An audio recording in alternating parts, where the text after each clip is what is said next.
Parkinson's diagnosis is a shock, an unknown, for your loved one and for you. And faced with the unknown, it is normal to feel sad, angry, and despairing. One thing is vital at this stage: listening. Listen to your loved one and find someone reliable who will listen to you. Then, get informed so you can move forward. Let's start by clarifying what Parkinson's disease is. Parkinson's disease is a degenerative neurological disease characterized by the progressive loss of neurons in the black substance of the brain. These are the cells in our brain that are responsible for controlling the body's movements. All neurons age and die, it is natural. But in the case of Parkinson's disease, the process is accelerated and cells die prematurely. The first symptoms appear when 80% of neurons are affected, and it is only then that it can be diagnosed. The symptoms of Parkinson's disease that you will observe in your loved ones are classified into 3 categories: motor, non-motor, and mixed. We refer to the motor symptoms using the acronym TRAP: tremor, rigidity, akinesia, and bradykinesia, which is the inability to perform simple gestures, and the slowing of movements, and postural instability. Non-motor symptoms vary depending on the stage of the disease and the individual. For example, your loved one will have trouble with enunciation. Their voice will be more hoarse or weak. They may speak more slowly or quickly and hesitate or repeat themselves. Sleep disorders are frequent, such as restless leg syndrome, insomnia at night, drowsiness during the day, and agitated dreams. There's a chance that other cognitive, behavioral, or mental disorders may develop during the disease.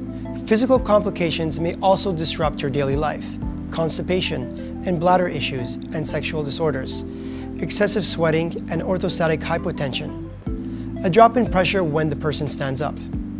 Mixed symptoms are both motor and non-motor, such as pain, drooling, and trouble swallowing. Another mixed symptom is micrography, writing in small letters in chicken scratch. The symptoms will not all be present at the same time. They can appear, or not, at different stages of the disease. 5 stages have been defined for Parkinson's disease. In stage 1, symptoms appear on just one side of the body, such as tremors while at rest, rigidity, and akinesia. In stage 2, both sides of the body can be affected. Speech problems, deformed posture, and trouble walking may appear. In stage 3, symptoms worsen and balance problems may develop. In stage 4, there is a loss of independence. Movements are even slower and symptoms may fluctuate. In stage 5, the person is confined to a wheelchair or bedridden. 25,000 Quebecers and their loved ones live with Parkinson's disease. They know the symptoms and their progression.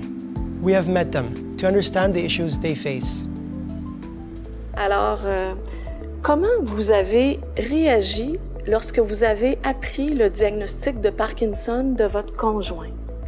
Le père de mon conjoint avait le Parkinson aussi, puis à un moment donné, j'avais observé depuis quelques mois, puis je fais: est-ce que c'est parce qu'il ressemble de plus en plus à son père ou il y a des petits symptômes de Parkinson? Donc ça a été, oui, en même temps, bon, un choc où on fait comme non, on veut juste pas avoir ce diagnostic-là, mais en même temps, c'est ça, je m'y attendais un petit peu.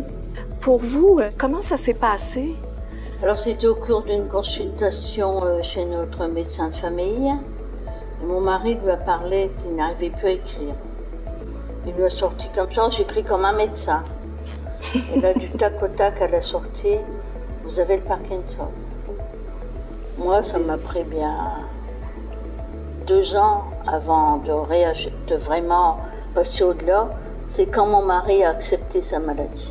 Mais finalement, je me rends compte qu'il n'y a pas 2 cas pareils. Donc, il faut trouver notre façon de réagir, ce qui nous convient.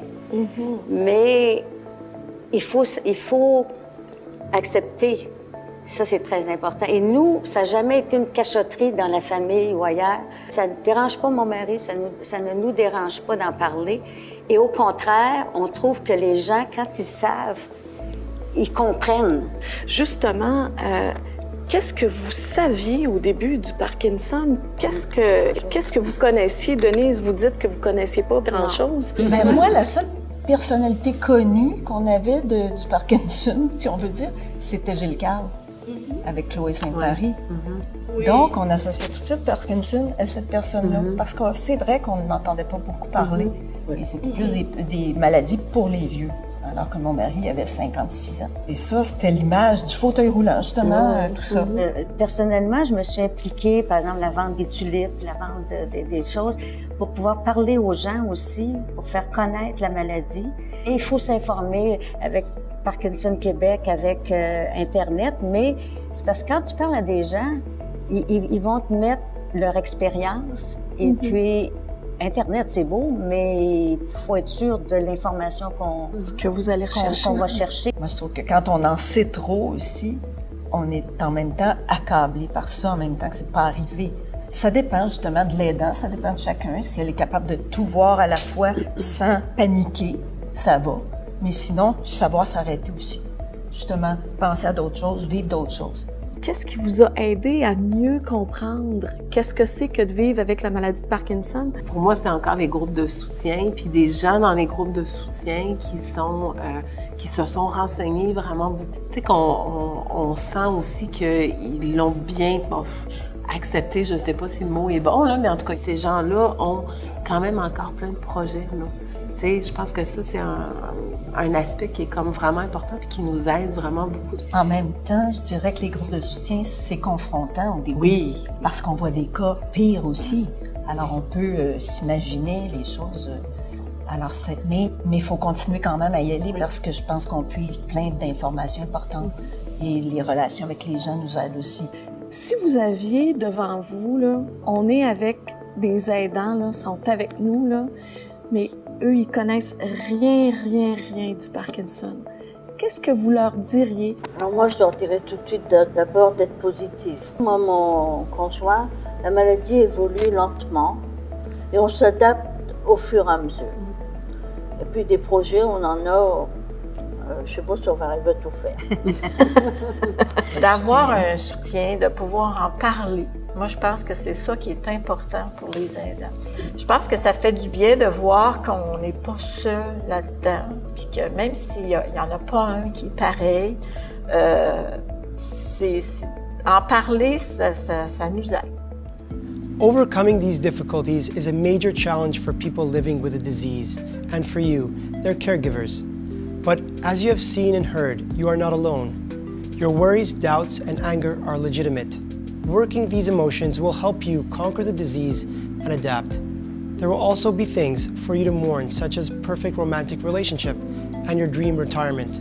The spouses of people living with Parkinson's disease express constant worry, communication problems, stress of daily care, insufficient resources, economic concerns, and conflicts caused by changing roles in the couple. Because you indeed have a new role, you have to be aware of the responsibilities, but watch out for guilt.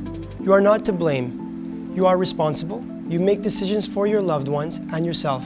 And it is important to remember that the key is listening. You are experiencing all sorts of emotions, and it is important to share them with someone you trust. Remember that to take proper care of someone else, you must first meet your own needs. An exhausted caregiver is no help to their loved one. Meet your physical, emotional, and cultural needs. Know how to respect and have your space, your privacy, your need to be alone or your need for affection. Give yourself a break, get out, stroll around, and treat yourself. To do so, do not hesitate to mobilize your personal family, professional and community resources. Recognize your weaknesses and your limits and accept the help you are offered. In closing, a few tips for handling your new situation realistically without wasting your precious energy. Establish your new priorities while setting and respecting your limits. Delegate. Accept help because you can't do everything. Be organized and flexible. The disease will require you to adapt. Equip yourself with tools such as a calendar and files for medications, important telephone numbers, and legal documents. Adapt your environment to be comfortable and pleasant. Use adapted equipment that will make your life easier. Inform yourself about the disease and its effects, about medications and side effects, and on the fluctuations of symptoms without forgetting the impacts on the person affected, your loved ones, and yourself. If you are watching this video, you are already on the right track. you will have a better grasp of the sometimes difficult reality of people living with Parkinson's disease, and you will have an easier time adjusting.